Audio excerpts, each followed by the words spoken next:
So I've discovered my wife is having an affair with my best friend. Now, instead of just ignoring this or breaking up with them, I've decided no, I need to do something way more extreme. I need to get a bit of revenge out of this, so I don't tell them anything. And I plot, and I come up with an idea, and guys, it is nuclear. Hey, my revenge people. Long-time lurker, first-time poster. Well, this is going to be a absolute train. Sorry in advance for any formatting issues. I'm on mobile, and honestly, I'm a few beers deep right now. So here's the deal. I'm 38 male, wife, soon to be ex, is 36. We have 2 kids, 8 and 10. We live in this small coastal town, I don't know, population's like 15,000 on a good day. Everyone knows everyone's business here, which became really important later. Our best friends were another couple. I'm going to call them Richard and Jane. We've been tight for over a decade. Our kids grew up together, and we did all the cliche friend group crap. Barbecues, game nights, family vacations, the works. Richard and I have built a deck together last summer. That's the level of bromance we had going. Well, 5 months ago, my whole world imploded. I found out my wife, I'm going to call her Sarah for this post, was having some good fun with Richard, if you know what I mean. Yeah, that idiot. My best friend. The guy whose kids call me Uncle Felix. The dude who stood next to me at my dad's funeral last year. I mean, how would I find out? It was just pure chance. I was using Sarah's laptop to check our shared email for some bills. I noticed a weird email in her personal inbox about, quote, therapy session confirmation. Well, it wasn't from our family therapist, so curiosity killed the cat. Holy crap. It was a confirmation for a couple's therapy, but it wasn't for me and Sarah, it was for Sarah and Richard. My stomach dropped so fast I thought I was going to puke. I obviously was going to go full detective mode at this point. I dug through her emails. Yeah, I know, call it invasion of privacy, who cares, sue me. I found hundreds of messages between them, and I'm not talking business casual, I'm talking lovey-dovey crap, explicit messages, the works. I checked our phone records, hundreds of texts daily for months. While I'm at work busting my butt, while I'm playing with our kids, while I'm sleeping next to her, she's texting my friend? I confronted Sarah that night after the kids were in bed. She tried to deny it at first, but I had receipts. She broke down, admitted that she fall in love with Richie. Apparently, it started as some library conference. You see, let me back up. Sarah's a librarian, and Richard is on the library board. They've been planning to leave us and ride off into the sunset together. I was a wreck. I cried more in those first few weeks than I had in my entire life. I could not eat, I could not sleep, and I lost 15 pounds. My kids kept asking why Daddy was so sad all the time. How do you tell an 8-year-old and a 10-year-old that Mommy has been, messing with Uncle Rich? But then the sadness turned to rage. I wanted revenge. I wanted them to hurt like I was hurting, and that's when I came up with the plan. You see, Richard had just been elected to our town's library board. Yeah, big deal, right? Who cares about that kind of crap? Well, I guess he does. It was the first step in his political career, he would say. Sarah and I even helped with his campaign, hosting fundraisers and all this crap. The irony. I realized an affair between a board member and a library employee would be a PR nightmare, so I decided to use it. I tell Sarah and Richard that an angry friend, wink wink, was planning to expose their affair at the next board meeting. That was no angry friend in the area, though. It was me. It was all me. But they freak out. Richard, scared crapless about his precious reputation, decides to come clean to the board himself. He resigned, citing personal reasons. But I wasn't done. I, quote, accidentally let it slip to the biggest gossip in town. Within days, everyone knew, and Sarah's reputation at work tanked. She was up for promotion to head librarian, but got passed over. Richard became a hermit, barely left his house. A few weeks later, I told them that there was never an angry friend. It was all my plan all along, and you want to know the look on their face? I wish you could see it. Almost worth the pain of the affair. Well, almost. The scandal spread like wildfire. In a town this small, it's all anyone talked about for weeks. Sarah went from beloved librarian to homewrecker overnight. And you want to know Richard's political aspiration? Toast. Extra burnt, extra crispy. Here's where I'm at now. The divorce papers are in progress and Richard's moving to a smaller place in the next town over. Child support, ooh, that sucks, I hear. I'm left picking up pieces of my life. And you know what? I thought I would feel better after doing this. I thought exposing them would fix everything, but I'm still angry. I'm still hurting and know that I'm worried. I might have gone too far. My kids are struggling. They don't understand why everyone at school is whispering about Mommy and Uncle Rich. Sarah's parents aren't speaking to me. Half the town thinks that I'm the a-hole for, quote, ruining two families. I can't sleep. I can't even really focus on work, and to be honest with you guys, I've been drinking way too much. I know, but I can't stop. The rage is there, burning in my gut, and I want to hurt them more. Make them suffer like I suffered, but I'm scared I'll do something I can't take back. So, let me ask you guys this. I need your help. Did I go too far? Not far enough. What do I do now? How do I move on, and how do I stop feeling like this? I'm lost. I got my revenge, I guess, but at what cost? Please tell me what to do next. I'm drowning here. Edit. Well, to address some things, first of all, I did not think this post would absolutely blow up. But let me answer some questions. Yes, I got a lawyer. We're working on divorce settlement. No, I'm not considering reconciliation. That ship has sailed, and it's burned, and sunk to the bottom of the ocean. It's right next to the Titanic. To everyone suggesting paternity test, already done. Kids are mine biologically and in every other way that matters. I started therapy last week, and yeah, it's a process. I'm reading all your comments, so thank you for the support, the tough love, and the advice, even some of the jerks that said that, well, I should have seen this coming. I'll update when I can, but right now I need to sober up and figure out how to face another day of this crap, so peace out, Girl Scout. What's up, everybody? Mr.Reddito here. So, today's story is full of revenge, but it's not over. Deep in the comment section, I found an update. But I also found a comment before the update that was addressing OP, and a lot of people got involved in this. The comment is from Fuzzy Bear 2, and I have not seen a comment this detailed about the story in quite some time. Let's jump into that comment before we hit up the first update. And yes, guys, if you're into revenge stories, I drop one every day. Make sure you subscribe. Here's the comment from Fuzzy Bear 2. Alright, OP, you're not gonna like what I have to say, but you need to hear it. You messed up big time, man.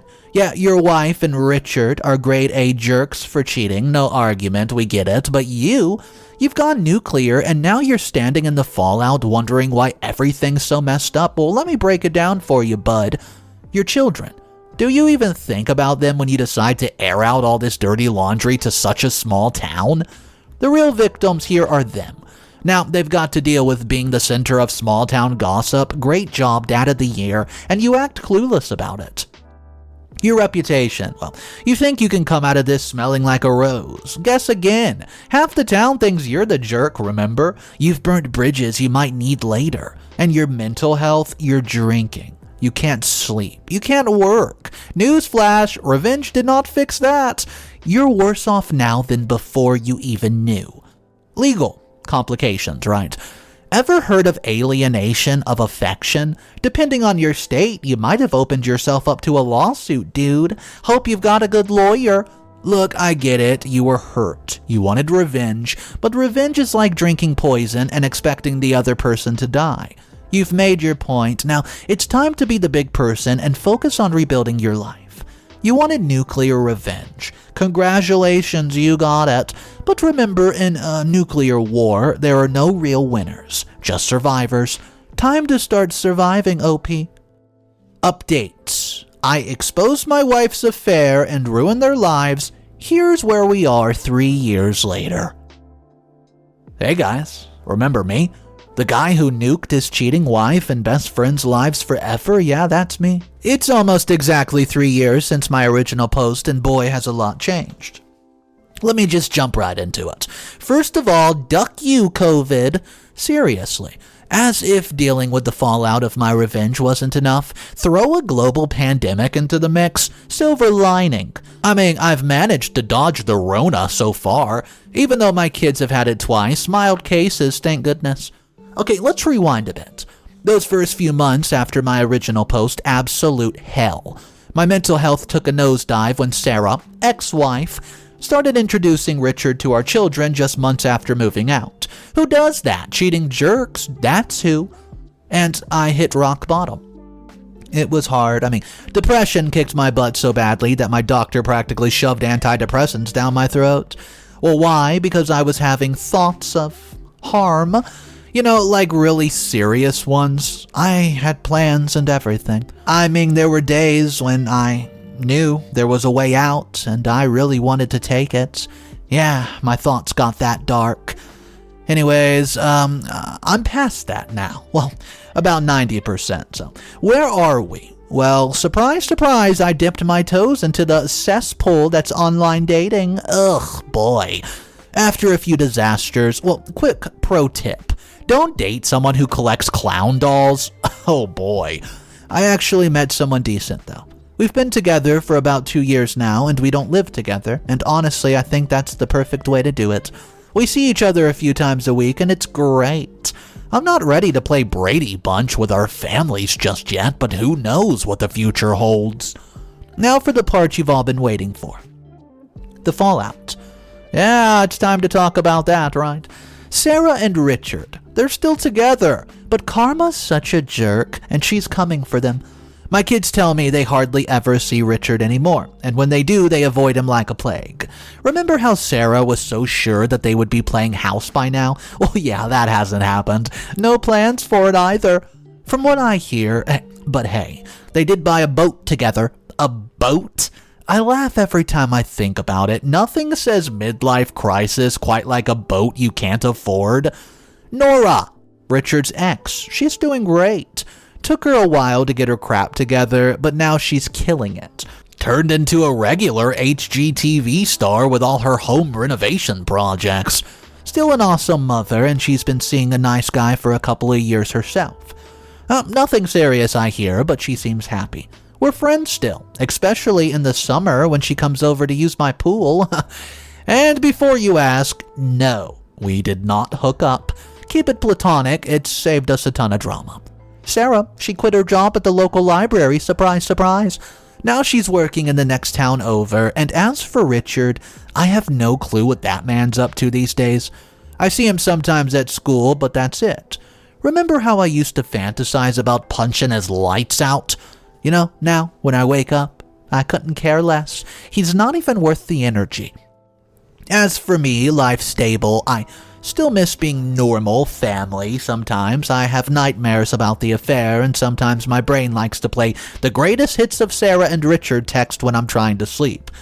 Audiobooks are great for drowning out those thoughts, by the way. But it's not all doom and gloom. My new relationship is really good. My family's been amazing. I've even officiated my sister's wedding last month. And I got this big dog that needs walks all the time, which is great for getting me out of the house and in my head. So what's the revenge worth it? Honestly, I don't know. Part of me still feels justified. Another part wishes I would have just walked away. But hey, can't change the past, right? To all you people out there plotting your own nuclear revenge, think hard about whether you're ready for the fallout. Because let me tell you, it's one hell of a blast radius. That's it for me, guys, unless Sarah and Richard have a boat that starts to sink or something equally karmic. Anyways, this is probably the final update. Stay frosty, and remember the best revenge is living well. Or so they say. Edit. Well, wow, this blew up more than the original post. Thanks for all the rewards and messages. To answer some frequently asked questions, yes, I'm still in therapy, and I think it really helps. And no, I don't regret exposing them. I regret how it affected my children. Yes, the dog tax has been paid in the comments. His name is Karma, because I'm that petty. And to everyone asking if I would do it all again. Honestly? Well, honestly? Yeah, but I would do it smarter. Anyway, stay wild, guys. Peace out, Girl Scout. Guys, let me know down below, do you think OP made the right decision, and what do you think about this update 3 years later? It looks like OP is the one that came out on top, but at the same time, we're only seeing one side of the story. Let's check out some comments. These two commenters are going back and forth in an argument, right? One of them agrees with OP and the other does not. Here's what they have to say from commenter 1. OP needs to let it go already. It's been 3 years, and he's still hung up on this. Move on, dude. Focus on your new relationship and your children. Holding on to this anger is only hurting you in the long run. Commenter 2. Are you kidding me? The guy's whole life was blown apart. He has every right to still be angry. His ex-wife and so-called best friend betrayed him in the worst way possible. He should keep exposing them at every opportunity. They deserve it. I mean, come on, it's karma. Commenter 1. That's a toxic mindset, man. Sure, what happened to him sucks, but continuing to dwell on it and seek revenge is not healthy. He's got a new relationship and his kids to think about, and constantly rehashing the past is only going to keep him stuck there. It's time to move forward. And the final commenter, comment 2, says, you sound like someone who's never been cheated on. It's not something you just get over. The trauma lasts for years. You can't trust again. OP has every right to feel how he feels, and if exposing those cheaters, it brings him a bit of peace, then more power to him. They made their bed and they can lie in it. The only people getting hurt here are the kids. Alright guys, that's the comments for today's story. Let me know down below which one you're siding with the most. Thanks for joining me, and if you want daily revenge stories, just to pass a bit of time, make sure you subscribe and hit that notification bell. I'll catch you tomorrow, and of course remember, this might be a revenge channel, but it's cool to be kind. See ya.